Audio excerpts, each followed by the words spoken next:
आज हमें second chapter पढ़ना है फिजिक्स का। सेकंड चैप्टर का नाम है मापन और मात्रक। बुक्स सबके पास है ना? बुक्स सभी के पास है ना? Yes sir. Yes sir. Yes sir. जिसके पास नहीं है तो बुक्स लेना है अपन को। सितंबर स्टार्ट हो गया है, अपन अगर जुलाई मान के चलें कि जुलाई से स्कूल स्टार्ट होता तो जुलाई अगस्त सितंबर 2 महीने हो चुके हैं, तो किताबें सबके पास होना चाहिए और कम से कम इस टाइम पे तो किताबें होनी चाहिए, क्योंकि अपन आमने सामने नहीं है ना, तो बुक्स होना चाहिए। तो फर्स्ट सेकंड चैप्टर है सर आपने मापन। फर्स्ट चैप्टर, हाँ जी बोलें। सर आपने फर्स्ट चैप्टर में जितना करवाया उतना ही करना, हाँ उतना ही करना है, बस केवल वो टेबल जो दी है उसको थोड़ा देख लेना आप। और कुछ तो नहीं। नहीं उसके अलावा कुछ नहीं करना उसमें। चलिए सेकंड चैप्टर मापन और मात्रक। तो इसमें हम पढ़ेंगे सबसे पहले भौतिक राशियां। आवाज अब तो सबको क्लियर आ रही है ना? Yes sir. ठीक है। Yes sir. भौतिक राशियां, तो कोई बताएगा भौतिक राशियां होती क्या हैं?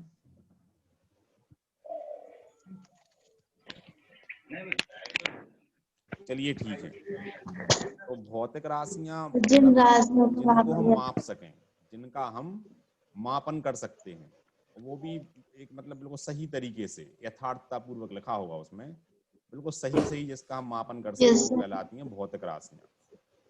जो भी लंबाई, द्रव्यमान है, समय है, क्षेत्रफल है, आयतन है, ये सभी भौतिक राशियां हैं। अब कुछ सदिश होती हैं, कुछ अदिश होती हैं, वो अपन आगे के चैप्टर में पढ़ेंगे। तो आज हम पढ़ेंगे भौतिक राशियां। तो जो भी राशियां हैं जिनका हम मापन कर सकते हैं, उनको क्या बोलेंगे हम?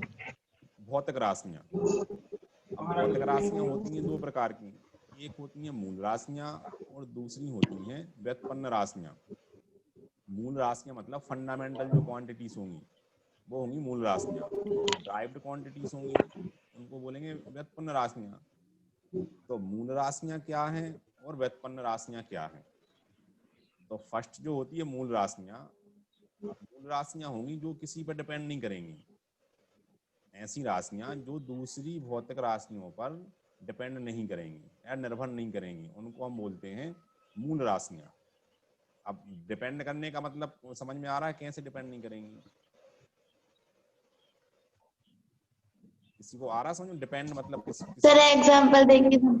जैसे आप व्युत्पन्न राशियां देखें आप, तब आपको समझ में आएगा मूल राशि क्या होती है। जैसे हम लें इसमें आयतन लें, हम व्युत्पन्न राशि में हम आयतन लें, है ना? तो आयतन का आप आयतन कैसे निकालोगे आप? जैसे हमने एक आपको टेबल दे दी, बोला कि इसका आयतन निकालो आप, तो कैसे निकालोगे आप आयतन? आयतन निकाल लोगे उसका? एक आपके पास एक टेबल दी हुई है और आपको उसका आयतन निकालना है, तो कैसे निकालोगे आयतन आप उसका? बताएगा कोई?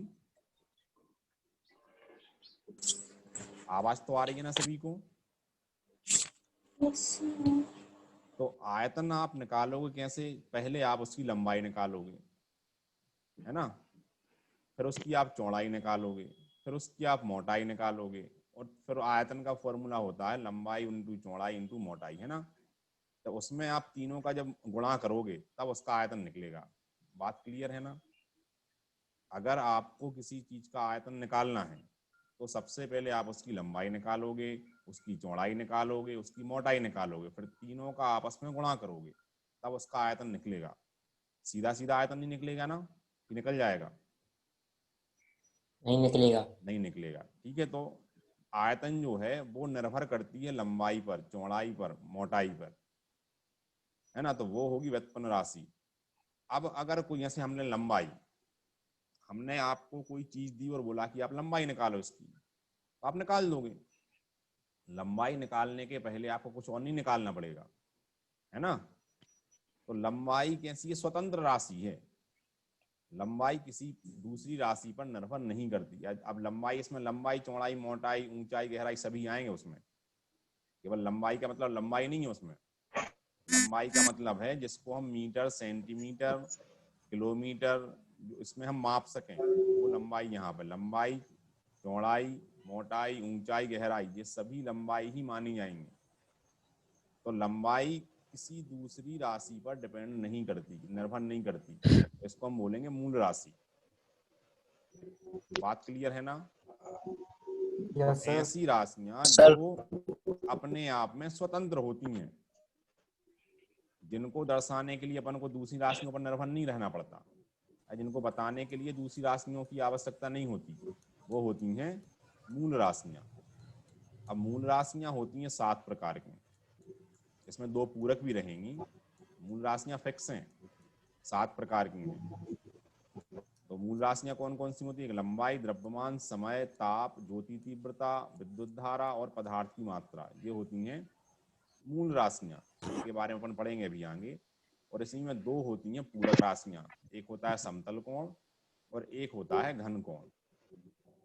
तो मूल राशियां समझ में आई क्या? मूल राशियां रहेंगी वे राशियां जिनको व्यक्त करने के लिए अन्य भौतिक राशियों की आवश्यकता हमें नहीं होती, या जो दूसरों पर निर्भर नहीं करती, अपने आप में स्वतंत्र होती हैं, उनको बोलेंगे मूल राशियां। और व्युत्पन्न राशियां क्या होंगी? वे राशियां जो दूसरी राशियों पर निर्भर करती हैं, या मतलब दूसरी राशियों पर या मूल राशियों पर डिपेंड करती हैं, उनको क्या बोलेंगे हम? व्युत्पन्न राशियां। जैसे इसमें एग्जाम्पल दिया होगा, क्षेत्रफल दिया है ना बुक में एग्जाम्पल इसका। Yes sir. क्षेत्रफल दिया हुआ है। अब क्षेत्रफल अगर हम निकालेंगे, क्षेत्रफल आपको निकालना है तो क्या करेंगे आप? कोई भी चीज का अगर आपको क्षेत्रफल चाहिए तो पहले उसकी लंबाई और उसकी चौड़ाई निकालोगे, ठीक है ना? और फिर उसका हम क्षेत्रफल निकालेंगे दोनों का गुणा करके, क्योंकि क्षेत्रफल का फॉर्मूला क्या होता है? लंबाई इंटू चौड़ाई। तो जो क्षेत्रफल है वो मूल राशियों पर निर्भर कर रहा है। हम सीधा सीधा क्षेत्रफल नहीं निकाल पाएंगे, उसके लिए हमें क्या करना पड़ेगा? पहले लंबाई चाहिए उसकी और चौड़ाई चाहिए। जब हम दोनों का गुणा करेंगे तब हमें क्षेत्रफल प्राप्त होगा। ये हो जाएगी व्युत्पन्न राशि। अब जैसे हम लें घनत्व लें, घनत्व क्या होता है? घनत्व होता है द्रव्यमान बटे आयतन, है ना? तो पहले आपको द्रव्यमान चाहिए, फिर आपको आयतन चाहिए उसका, फिर हम उसको डिवाइड करेंगे, तब जो मान निकलेगा वो कहलाएगा उसका घनत्व। तो घनत्व क्या हो जाएगा? व्युत्पन्न राशि हो जाएगी। आवाज नहीं आ रही है? आ रही है ना? Yes sir. हाँ, तो मूल राशि व्युत्पन्न राशि क्लियर है? Yes sir. Yes sir. चलिए ठीक है। सर इनको फेयर कॉपी में लिखना है। हाँ जी, हेलो, हाँ कौन बोल रहा था अभी? सर इनको फेयर कॉपी में लिखना है हाँ जी, फेयर कॉपी में लिखना है। फेयर कॉपी में आपको हम क्वेश्चन अभी डाल देंगे लिख के कि क्या क्या लिखना है। क्वेश्चन डाल देंगे, आपको आंसर लिख लेना है बुक से, ठीक है? अभी यस हम डाल देंगे। तो एक हो जाएगा जैसे भौतिक राशियां क्या होती हैं, कितने प्रकार की होती हैं, इनको परिभाषित कीजिए। तो आपको क्या करना है? भौतिक राशि की परिभाषा लिखना है, इनके प्रकार लिखना है और उनकी परिभाषा लिखना है प्रकारों की, और एक एक दो दो कम से कम एग्जाम्पल देना है। मूल राशियां के तो सारे लिखेंगे आप, सातों लिखेंगे। व्युत्पन्न राशियां तो बहुत सारी होती हैं, तो आप उनमें 2-3 एग्जाम्पल लिख देंगे। अब हम देखें, ऐसे ही होते हैं फिर मात्रक। एक होते हैं मूल मात्रक और एक होते हैं व्युत्पन्न मात्रक। मात्रक तो जानते हो ना? मात्रक किसको नहीं पता? मात्रक क्या होता है?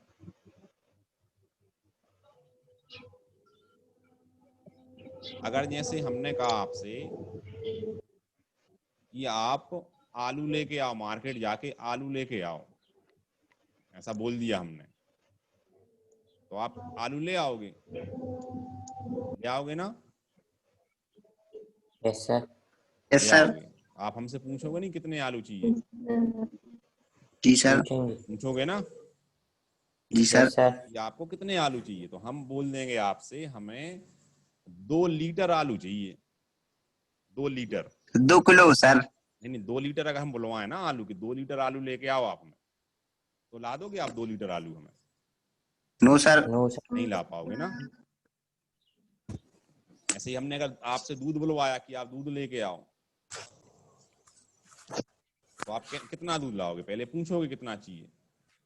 तो जी इनके सर। जो मानक होते हैं मापने के, उनको हम बोलते हैं मात्रक।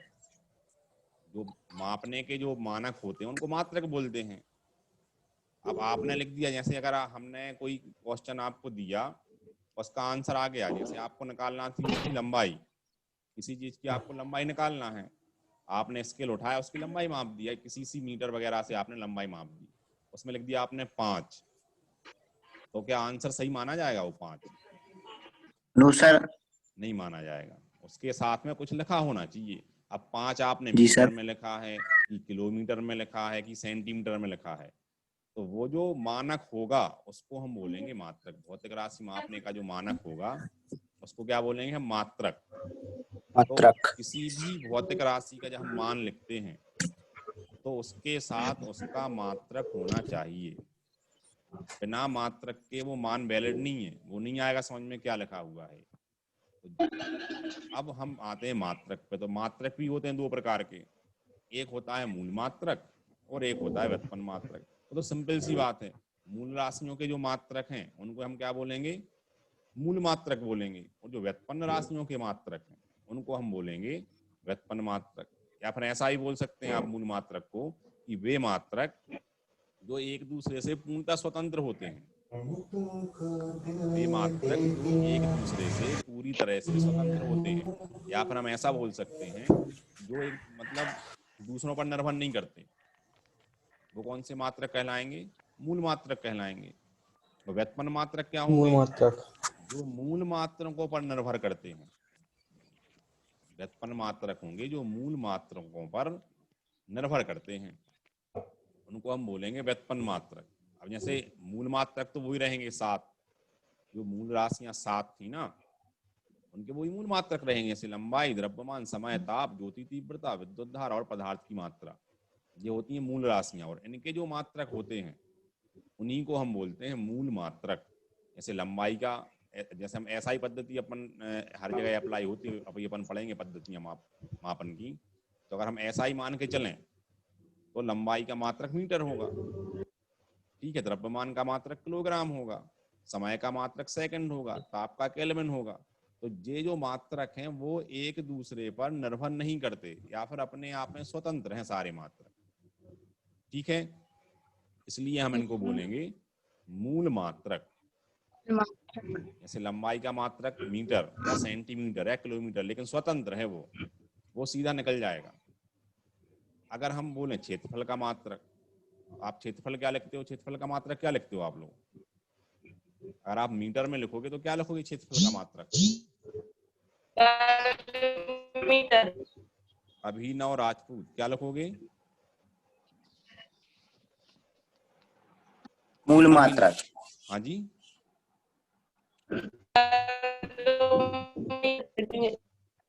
आवाज नहीं आ रही यार क्लियर हमें। संस्कृति क्या बोल रही हो? क्षेत्रफल का मात्रक क्या होता है? नो सर, हमने कुछ नहीं पूछा। नहीं, क्षेत्रफल का मात्रक होता क्या सर है? वर्ग। सर। हाँ जी बोलें। सर। सर हाँ हाँ बोलो बोलो, सत्यम सत्य वर्ग बोल रहे हैं मीटर। ना।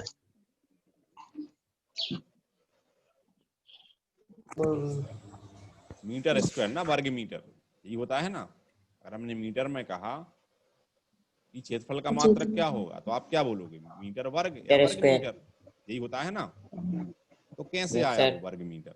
क्योंकि क्षेत्रफल का फॉर्मूला होता है लंबाई इंटू चौड़ाई, यही होता है ना। Yes sir. हम आपको चलो दिखाते हैं, देखें आप।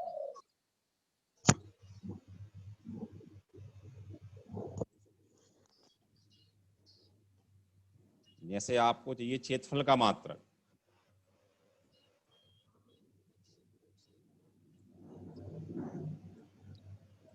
क्षेत्रफल का फॉर्मूला क्या होगा?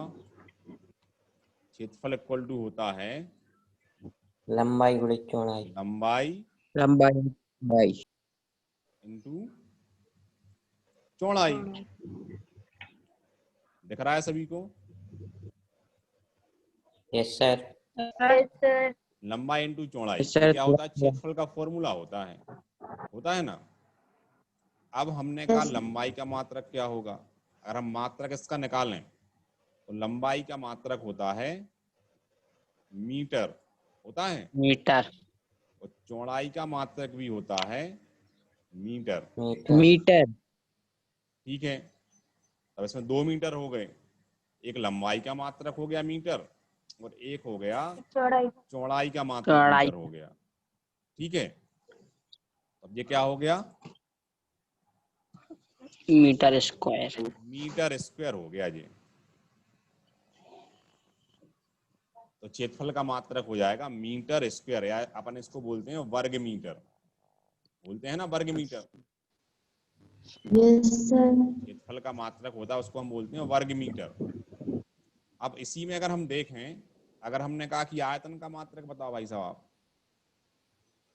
तो आप आयतन का मात्रक क्या लिखोगे, आयतन का फॉर्मूला क्या होता है, आयतन का फॉर्मूला क्या होता है, लंबाई गुणित चौड़ाई। चौड़ाई गुणित ऊंचाई। लंबाई इंटू चौड़ाई इंटू ऊंचाई। ऊंचाई, या फिर मोटाई भी लिख सकते हैं अपन, या तो लंबाई या चौड़ाई या फिर मोटाई।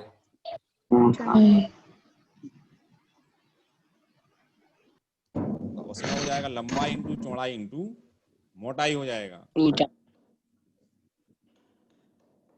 आप उसको, है ना। अब यहाँ पे क्या, अब या तो आप लिखोगे आयतन में लंबाई इंटू चौड़ाई इंटू मोटाई, या फिर लंबाई इंटू चौड़ाई इंटू ऊंचाई, बात वही है, वो मोटाई और ऊंचाई एक ही बात है। ठीक है, तो अब आप आयतन में क्या लिखोगे, metre into metre into metre. अब 3 बार मीटर हो गया, आपने मीटर में लिया, वो लंबाई आपने, चौड़ाई आपने और ऊंचाई उसकी क्या लिया आपने मीटर में, तो अब 3 बार मीटर आएगा, आएगा कि नहीं आएगा 3 बार मीटर, तो अब हो जाएगा मीटर क्यूब हो जाएगा, वो मीटर क्यूब, है ना। तो हम बोलते हैं घन मीटर। आयतन का जो मात्रक होता है वो क्या रहेगा, घन मीटर। समझ में आ रहा कैसे रहेगा, समझ में आ रहा है ना कैसे आएगा घन मीटर। Yes sir. तो ये रहेंगे मात्रक, मतलब मूल मात्रक रहेंगे अपने आप में, जो स्वतंत्र होंगे वो रहेंगे मूल मात्रक, और जो दूसरों पर डिपेंड करेंगे वो रहेंगे व्युत्पन्न मात्रक। चलिए, अच्छा हमने कहा कि आप उसका बताओ चाल का मात्रक क्या होता है, चाल या वेग, चाल या वेग तो जानते हो ना, चाल या वेग क्या होता है, चाल या वेग, दूरी बटे समय। दूरी बटे समय, है ना। मीटर प्रति सेकंड। तो जैसे वेग हमने बताया कि वेग का जो फॉर्मूला होता है, वेग का फॉर्मूला क्या होता है,